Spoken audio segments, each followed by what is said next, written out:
इंदौर के हॉस्पिटल में जिंदा है आरव।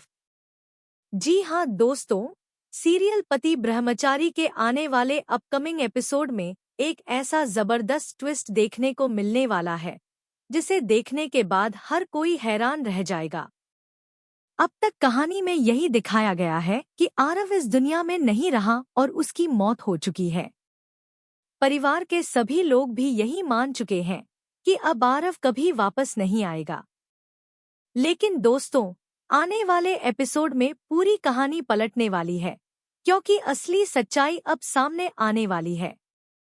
दरअसल आरव की मौत नहीं हुई है।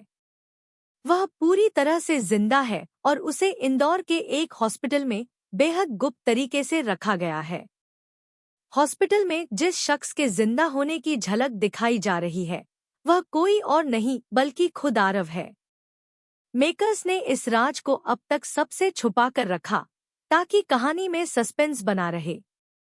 लेकिन अब धीरे धीरे यह रहस्य खुलने वाला है और इसके साथ ही कई बड़े खुलासे भी होने वाले हैं। दोस्तों, सबसे खास बात यह है कि आरव को हॉस्पिटल में जिंदा रखने के पीछे सूरज का बहुत बड़ा हाथ है। सूरज ने ही सब कुछ प्लान किया है और उसने किसी को भी इस बात की भनक तक नहीं लगने दी कि आरव अभी भी जिंदा है। उसने यह सच अपने परिवार, ईशा, काव्या और बाकी सभी लोगों से छुपा कर रखा है। आखिर सूरज ऐसा क्यों कर रहा है? इसकी वजह भी बेहद बड़ी है। सूरज जानता है कि अगर अभी सबको पता चल गया कि आरव जिंदा है, तो उसके दुश्मन दोबारा आरव की जान लेने की कोशिश करेंगे। इतना ही नहीं, जिन लोगों ने उसके परिवार के साथ इतनी बड़ी नाइंसाफी की है, वे सबूत भी मिटा सकते हैं। इसलिए सूरज पहले अपने दुश्मनों को बेनकाब करना चाहता है। वह चाहता है कि मंत्री जी और उनके साथ जुड़े सभी दोषियों को कानून के हवाले किया जाए। जब सभी अपराधी गिरफ्तार हो जाएंगे और उनके खिलाफ सारे सबूत सामने आ जाएंगे, तभी वह आरव को पूरी दुनिया के सामने लेकर आएगा। यही कारण है कि सूरज ने आरव को पूरी सुरक्षा के साथ इंदौर के हॉस्पिटल में रखा हुआ है। वहां उसकी देखभाल भी हो रही है और किसी को उसकी मौजूदगी के बारे में पता नहीं चलने दिया जा रहा। दूसरी तरफ पूरा परिवार अभी भी यही समझ रहा है कि आरव इस दुनिया में नहीं रहा। सबसे ज्यादा दर्द काव्या झेल रही है। उसे लगता है कि उसका सुहाग हमेशा के लिए उससे छिन गया है। लेकिन सच्चाई यह है कि उसका आरव अभी भी जिंदा है और सही समय आने का इंतजार कर रहा है।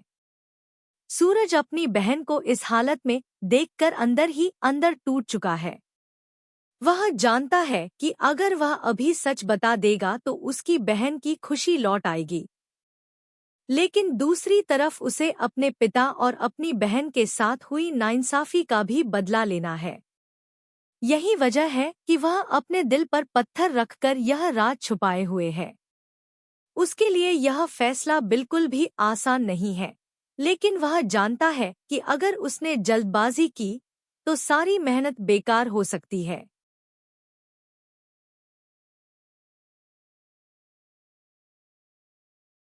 अब कहानी में सबसे बड़ा सवाल यह खड़ा होता है कि क्या ईशा को इस राज का पता चल जाएगा? क्या ईशा किसी तरह इंदौर के उसी हॉस्पिटल तक पहुंच पाएगी जहां आरव भर्ती है? अगर ईशा को यह सच पता चल गया, तो क्या वह सूरज का साथ देगी या फिर उससे नाराज हो जाएगी कि उसने इतनी बड़ी बात उससे क्यों छुपाई? यह सवाल आने वाले एपिसोड को और भी ज्यादा रोमांचक बना देता है। दूसरी तरफ आरव की हालत में भी धीरे धीरे सुधार होता हुआ दिखाई देगा। अगर वह पूरी तरह ठीक हो जाता है, तो क्या वह खुद चलकर सूरज के घर पहुंचेगा और सबके सामने अपनी वापसी करेगा? सोचिए, जब पूरा परिवार आरव को जिंदा देखेगा, तब सभी के चेहरे पर कैसी खुशी होगी। वहीं काव्या के लिए वह पल किसी चमत्कार से कम नहीं होगा, क्योंकि जिसे वह हमेशा के लिए खो चुकी थी, वही इंसान उसके सामने जिंदा खड़ा होगा। इसी बीच कहानी का दूसरा बड़ा मोड़ भी देखने को मिलने वाला है। ईशा अब दादा भाई के खिलाफ बड़ा कदम उठाने वाली है। वह उन्हें गिरफ्तार करने की पूरी तैयारी कर चुकी है। लेकिन इसी दौरान सूरज भी ईशा के सामने एक ऐसा सच रखने वाला है जो पूरी कहानी की दिशा बदल देगा। सूरज आखिरकार ईशा को बता देगा कि असली दादा भाई कौन है और अब तक पर्दे के पीछे कौन सारे खेल खेल रहा था। अब देखने वाली बात यह होगी कि जब ईशा को एक साथ इतने बड़े बड़े सच पता चलेंगे तब वह क्या फैसला लेगी। क्या वह सूरज की मजबूरी को समझ पाएगी? क्या दोनों मिलकर मंत्री जी और बाकी अपराधियों के खिलाफ सबूत जुटाएंगे? या फिर इन दोनों के रिश्ते में गलतफहमियां पैदा हो जाएंगी? इन सभी सवालों के जवाब आने वाले एपिसोड में मिलने वाले हैं। एक तरफ आरव के जिंदा होने का सबसे बड़ा रहस्य, दूसरी तरफ दादा भाई की सच्चाई और तीसरी तरफ मंत्री जी की गिरफ्तारी की तैयारी। इन सभी ट्विस्ट्स की वजह से आने वाला एपिसोड पहले से कहीं ज्यादा धमाकेदार और रोमांच से भरपूर होने वाला है। अब हर किसी की नज़र इसी बात पर रहेगी कि सबसे पहले यह सच किसके सामने आएगा और इसके बाद कहानी किस नई दिशा में आगे बढ़ेगी। अब आप हमें बताइए